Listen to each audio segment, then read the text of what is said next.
So if you're struggling with anxiety and you're starting your anxiety recovery journey, you might be noticing in the beginning, as you're allowing and accepting your symptoms, you might notice that the anxiety goes up. And you might be wondering, wait, I thought allowing and accepting would make my anxiety go away. What's going on? Well, this is one of the most common things I see when people are beginning their anxiety recovery journey. I see this a lot with people in the mentorship, where in the very beginning, the first couple of weeks, what I actually warn them is that, hey, heads up, your anxiety is actually going to increase a little bit, okay? But our goal is long-term to make these physical symptoms, intrusive thoughts, feelings of unreality, the weird emotions go away long term. But right now, what I'm willing to do is let you experience the anxiety now because I'm more interested in long-term freedom. So why does that happen? Why do you experience heightened anxiety when you allow your symptoms to be there? Well, in this video, I'm gonna break it down for you. So let's get it started.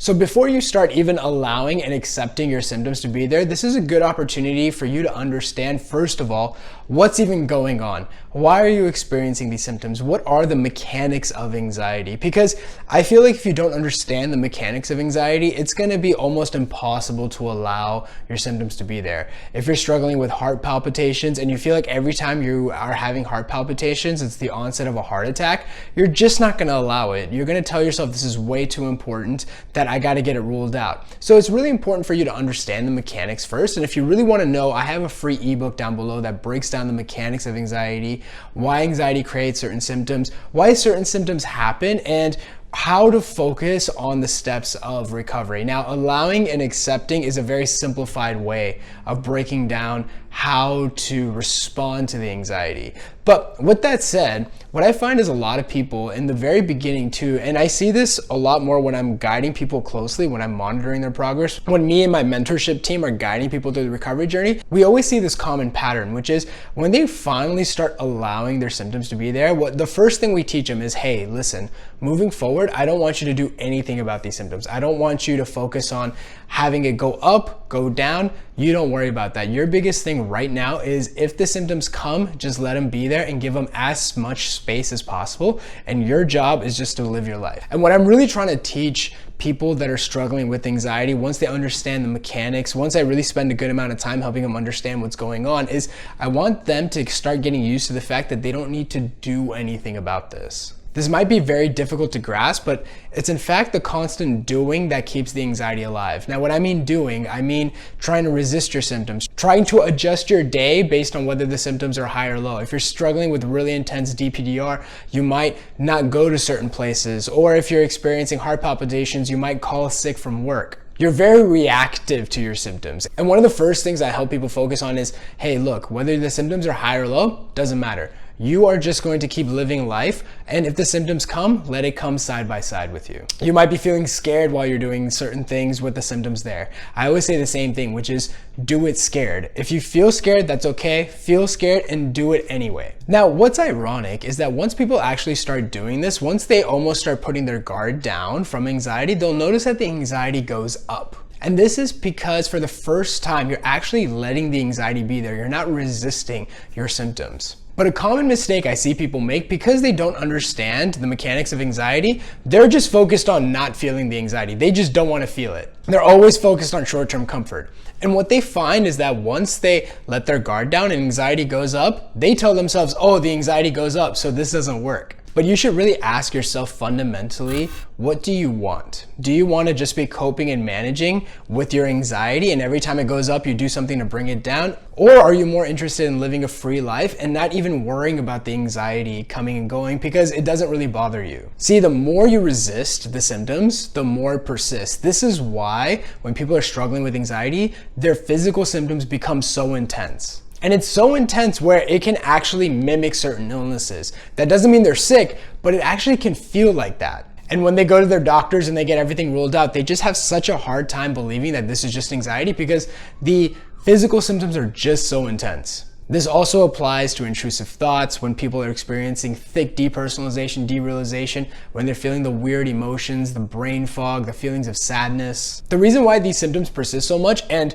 people that don't struggle with anxiety don't experience this, is because they're always resisting how they feel. So when you put your guard down and you let the anxiety be there, what you're gonna notice initially is that you're gonna initially see a spike in the anxiety. And the analogy I like to give is, imagine you have a floodgate, like almost like a dam, where you have water, and what happens is the water just starts building. Now, for the first time you're putting the water gate down, what's gonna happen initially is you're gonna get a crash of water first, and then what's gonna happen is that the water is gonna subside. Think of the water as your anxiety and the water gate as your response. Once you let the water gate down, what you're gonna see is you're gonna see a crash of water, but then the water will eventually lessen. But the mistake people make is they're so focused on whether the symptoms are high or low that they end up messing up the process. And so if you're on the recovery journey, the biggest thing you can focus on, and the first thing I always say, and I'm starting to repeat it a lot on this channel, is don't measure your progress based on your symptoms. Measure your progress based on the response.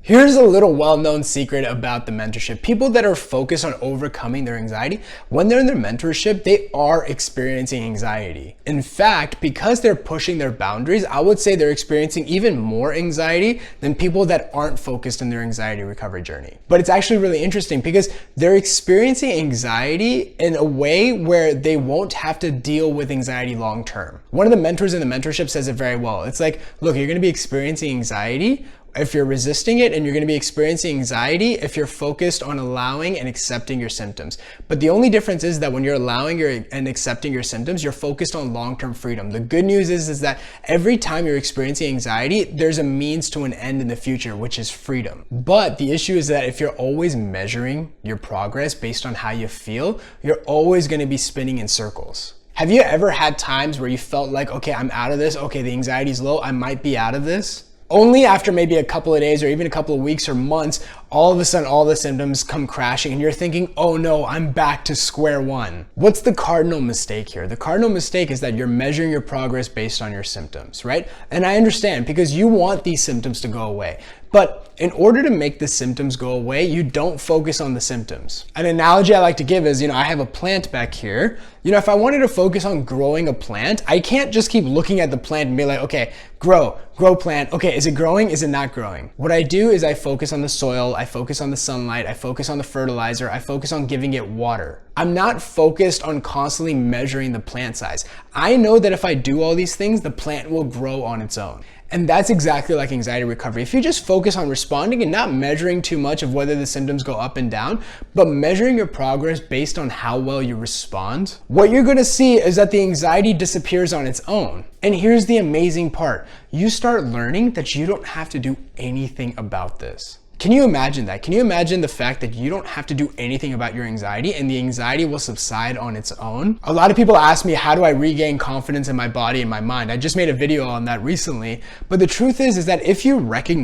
end up learning and seeing for yourself that, hey, if I just leave the anxiety alone and not try to do anything, yes, it goes up initially, but then it subsides. And what I'm finding over time is that my panic attacks are going away. My physical symptoms are slowly dropping off. My intrusive thoughts don't bug me anymore. The depersonalization, derealization is lifting. Well, then you're naturally going to start developing confidence in your body and your mind. You're going to start realizing your mind and your body were on your side all along. And this is why I say, when people regain their lives and regain their freedom, they don't have to do anything about their confidence. It comes as a consequence. So I want you to realize that in the anxiety recovery journey, there are certain principles that are universal, responding to your anxiety, but there's these certain things along the anxiety recovery journey that a lot of people don't talk about. Like, for example, initially you'll see a spike in anxiety in the beginning, and that's totally okay. And this is why I always mention having someone guide you through the process. The truth is, anxiety recovery, it's like a windy road. You're not really sure where it's gonna turn. And if you had somebody in the car with you that was gonna tell you, hey, look,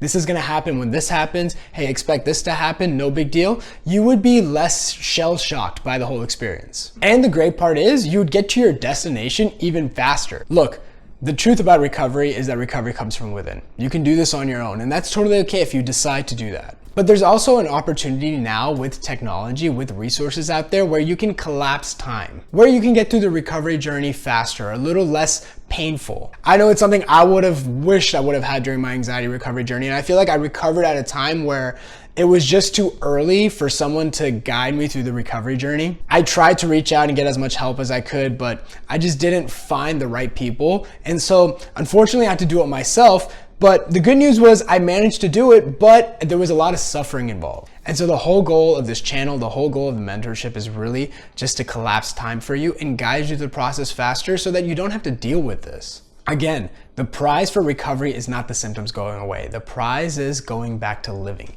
That's the prize. So if you really want to know more, if you want me and my team to guide you through the recovery journey, there'll be a link down below to apply for mentorship. This is where we've been guiding people throughout the recovery journey. The anxiety recovery stories that you watch are from people in the mentorship. And the truth is that what we really focus on is helping people throughout the recovery journey. So if you really want me, my team, the mentorship to guide you throughout the recovery journey, you can hit the link down below and apply for mentorship. When you hit the link down below, there's gonna be a video that's gonna explain to you how the mentorship works. What's going on? Is it a right fit for you? And if it is something that you're interested in, you can go ahead and apply. And when you apply, me and my team will review the application. We'll have a quick call with you, really to understand, is this the right fit for you? We want it to be a win-win for both people. The truth is, with anxiety recovery journey, it's not overnight, and there's a relationship that's developed, and we want to make sure that it's a win for both people. We really want to focus on helping people that are committed to the recovery journey. So if that's you, hit the link down below. I hope you enjoyed this video, and I'll see you in the next one.